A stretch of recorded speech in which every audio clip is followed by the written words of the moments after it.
ఎన్నీల ముచ్చట్లు ఇది సాహితీ ప్రియులకి ఓ ఇష్టమైన పండుగ. కవులు రచయితలందరూ ఒక్కచోట చేరి తీరొక్క సాహిత్య రచనలతో సరదాగా గడుపుతుంటారు. ప్రముఖ రచయితల రచనలు, పుస్తకాలు, సంపుటిలపై విశ్లేషిస్తుంటారు. కరీంనగర్లో ఉత్సాహంగా సాగిన ఎన్నీల ముచ్చట్ల వివరాల్ని ఇప్పుడు చూద్దాం.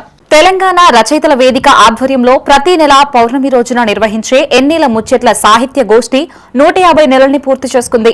కరీంనగర్లోని భగత్ నగర్లోని ప్రముఖ కవి అన్నవరం దేవేందర్ ఇంటి దాబాపై పౌర్ణమి రోజున సాయంకాలం వేళ 150వ ఎన్నీల ముచ్చట్ల కార్యక్రమం నిర్వహించారు. బహుభాషావేత్త, కేంద్ర సాహిత్య అకాడమీ అవార్డు గ్రహీత డాక్టర్ నలివేల భాస్కర్ ముఖ్య అతిథిగా హాజరయ్యారు. ఆదివాసీ వీరుడు కొమరంభీం, ఐఏఎస్ అధికారి ఎస్ఆర్ శంకరన్ కు నివాళులర్పించారు.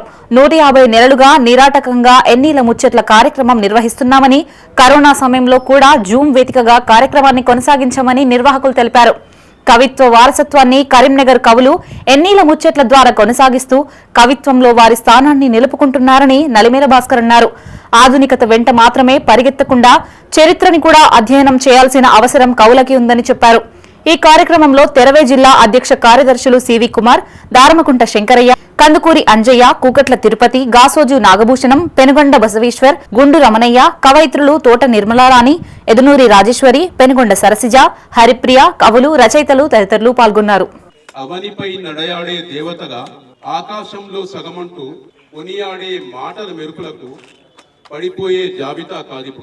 ఓమలి అని, ఓకిలయని, వేకువకే ఊపిరి అని, వెన్నెలింటి సిరియని పదాలల్లగానే పరవశించు పడతి కాదామే. స్వచ్ఛమైన తెలుపు వర్ణంలో మెరిసిన కాశ్మీరాన్ని పహల్గాం సాక్షిగా ఎరిపెక్కించారే. ఆదిశక్తుల సింధూరంతో ఆడుకున్నారే. నీతి నిగ్రహం లేని పిచ్చి కుక్కల్లారా, ఉగ్రవాదులుగా మారిన కుంటనక్కల్లారా, అమాయకుల ప్రాణాలు తీసి అప్పుకండ్ల ఎర్రని సూర్యుని నిద్రలేపే నాయన పొద్దు ఎట్లుంటదో, ఎట్లా పొద్దుపోతుందో నీకు నాకు ఎన్నటికీ ఎరుక కాదు. అడవి ఎంతుంటదంటే నాయన అడుగులనే అడగాలి. అడవి ఎంతుంటదంటే నాయన అడుగులనే అడగాలి. నల్లటి నాయనల పెయ్యిల మీద తెల్ల బట్టలు తెల్లబోయి నాయన ముఖం మాత్రం నల్లగా నిగనిగ మెరుతుంది. ఎన్నీల ముచ్చట్లు ఇది కవుల సృజనాత్మక వేదిక.